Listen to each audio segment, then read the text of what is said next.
grew up and he ministered in Galilee and he led captives free. I'm so glad that a son was given unto us and the government shall be on his shoulders. He is the commander in chief. Our Bible calls him the captain of our salvation. In other words, he is the leader in the free world. He is the leader that delivers us from our sins. He is the commander in chief. And that's why he says to us, if we are so in love with him, I think that's what Carr said. If Cobb said, so if you're so in love with him, here's what he says. If you're in love with me, if you say you love me, just do me one little small favor. Keep my commandments. We should give way and let him be our commander in chief. I'm almost done. When we let the government of our lives be on his shoulder, we find that, write this in your book, Kevin, he is a considerate counselor. For unto us a child is born, and his name shall be called Wonderful Counselor. Our problem is we spend too much time, and dare I say, too much money getting outside advice, when all we really need to do is turn to the considerate, wonderful counselor. His name is Jesus. I hear you saying, preacher, how can I talk with him? We have not seen him in 2,000 years. I'm glad you asked the question. If you pick up your book, pick up the Holy Bible, begin to read it, and Minister Stephen said, and meditate on it, life will change for you. You'll find that he is a considerate counselor. I know sometimes it looks like he's telling us to do stuff that we cannot get done. But everything he asks you to do is for your benefit. Sometimes it's difficult. Sometimes it's hard. Sometimes I just don't want to do it, but I found out when I follow his command, when I do what he tells me to do, things always, I don't say 99% of the time, but always works out for my good. When I do what he tells me to do, he is a considerate counselor. He is the wonderful counselor. So here's what we ought to do. We ought to do the things that he says to us. And if we would but do that, he declared we would be called wise folk. Yes. Nobody wants to be called fool. Everybody in here wants to be wise.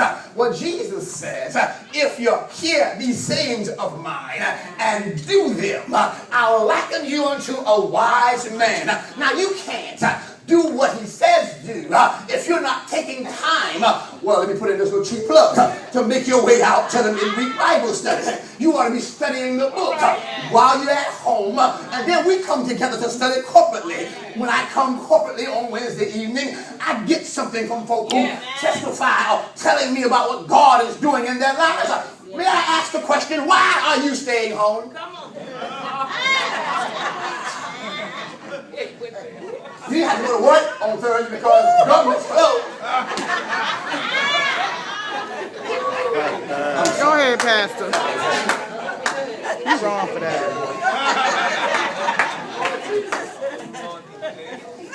But in order It's the truth, to get his I counsel, tell you. you've got to spend time in the book. You got to spend time in the book, because let me tell you what the book has for us. It is the Word of God that's quick and powerful and sharper than a two-edged sword. It's the Word of God. The Bible declares that's a lamp to our feet and a light to our pathway. We need the Word. As a matter of fact, I can hear Job preaching in my ear. I heard Job saying, around 23:12, Job says, I esteem the Word of God more than my necessary food. Some of us could stand with flipping our plate and opening up our books and getting what God has. Preach, Pastor, preach. Go ahead, old Pastor. He is commander-in-chief. He is a considerate counselor. Verse 6b says, for unto us a child is born, a son is given, and the government shall be upon his shoulder, and his name shall be called Wonderful Counselor. Watch this. The mighty God, The everlasting. What's missing out of everlasting? The everlasting Father. And here's what most folk are looking for.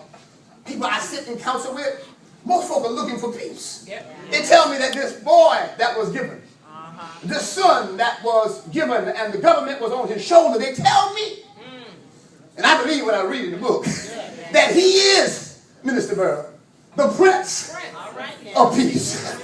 And so if you're looking for peace, I try to tell folk all the time, I don't care what you're going through. I don't care what they've done to you. You can find peace in Christ.